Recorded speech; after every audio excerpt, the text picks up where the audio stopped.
Quer saber como dirigir na neve e especialmente no gelo? Então esse é o vídeo.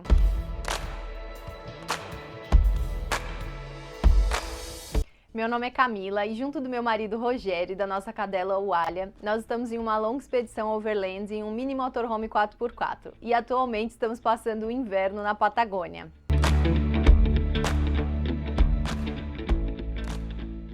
Considerando o volume de perguntas a respeito do assunto no nosso Instagram, eu resolvi gravar uma série de vídeos, vão ser 4 vídeos. Então nesse primeiro vídeo eu vou falar sobre como dirigir na neve e especialmente no gelo.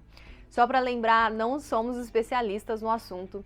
Tudo que eu vou falar aqui é baseado numa série de pesquisas para nossa segurança durante a nossa estadia no inverno na Patagônia. Então é um compilado de dicas de profissionais, de dicas de montadoras, dicas de sites, blogs, inclusive em outros idiomas. Então, só para deixar isso claro, eu vou do mais básico, do mais óbvio, até coisas que realmente foram uma surpresa para nós e também coisas que nós sentimos na prática enquanto dirigindo na neve. Antes da gente começar a falar do assunto, eu já vou pedir para você deixar o like nesse vídeo antes que você esqueça e também para o algoritmo entender a relevância do assunto, já vou pedir para você deixar nos comentários: eu vou dirigir na neve com segurança, para a gente conseguir aí fazer esse vídeo chegar na maior quantidade de pessoas possíveis. Então, sem mais delongas, vamos falar do assunto.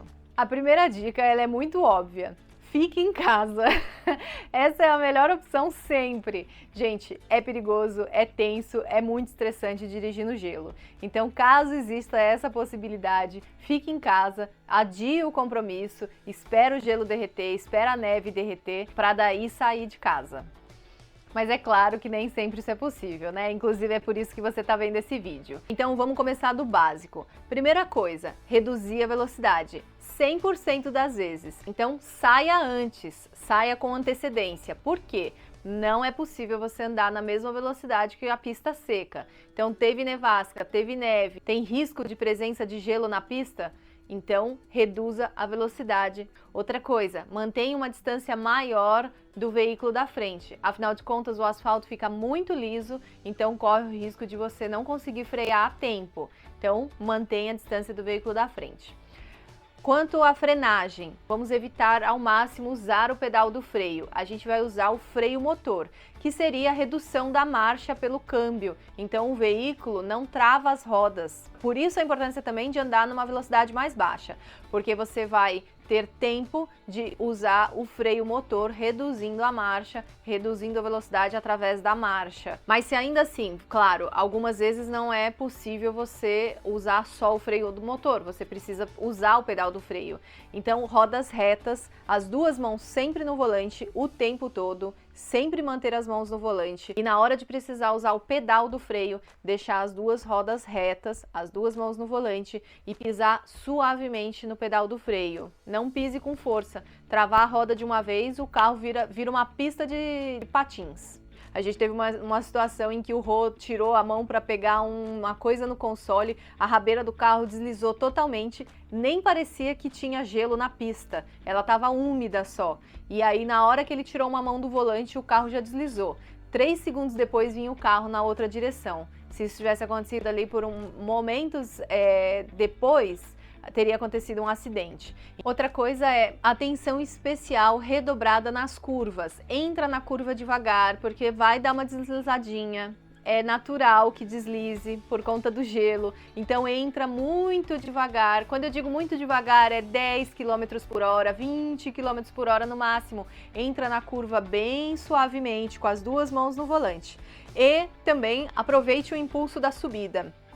A gente vai falar no terceiro vídeo, a gente vai falar sobre a legislação para dirigir em Ushuaia e também com algumas dicas para dirigir por lá. E aí uma coisa interessante que acontece é que a prioridade é de quem está na subida, sempre. Então aproveita o impulso da subida, não vai me frear no meio da subida, porque o carro vai voltar. Então aproveitar o impulso da subida também na hora que estiver dirigindo na neve e no gelo. Outra dica importante é conduzir sempre com tanque de gasolina acima da metade. Afinal de contas, pode sim acontecer um imprevisto ou você parar no meio de uma nevasca, então é importante que tenha gasolina. Outra coisa é que quando estiver no asfalto, tentar usar o trilho já, a marca de pneu que já está no chão, porque ali o atrito dos pneus já dissolveu a neve, o gelo, então ali tem um pouco mais de aderência e fica mais seguro. E muito cuidado, muito cuidado com estradas de ripio. Ali carece muito de manutenção. Diferente do asfalto, que geralmente tem a manutenção e que vai ser jogado sal na pista, areia, vai tirar o excesso de gelo, o excesso de neve, nas pistas de ripio isso demora um tempo para acontecer. Então vai compactando camada de neve em cima de camada de neve, vai virando gelo, a gente vê umas camadas espessas, a gente teve uma experiência, a gente pegou uma pista de gelo, parecia que a gente estava fazendo patinação no gelo. Então, se possível também evitar as estradas de ripio, que acabam tendo menos manutenção e, consequentemente, maior ainda a presença de neve e de gelo. E por último, é manter a calma a todo custo, mesmo que o carro deslize, porque desliza mesmo, fica muito escorregadio. A gente sentiu na pele e olha que a gente estava com alguns equipamentos de segurança, que inclusive é o assunto do próximo vídeo. Essas foram as dicas de hoje, espero que vocês tenham gostado, que tenham aprendido alguma coisa sobre como dirigir na neve e especialmente no gelo. E no próximo vídeo eu vou falar sobre acessórios de segurança, como correntes, pneus com cravos, pneus de inverno, cadena líquida, corrente líquida, entre outros assuntos. Aumentar a aderência dos pneus nessas condições. Não esquece de deixar o like, nos vemos no próximo vídeo.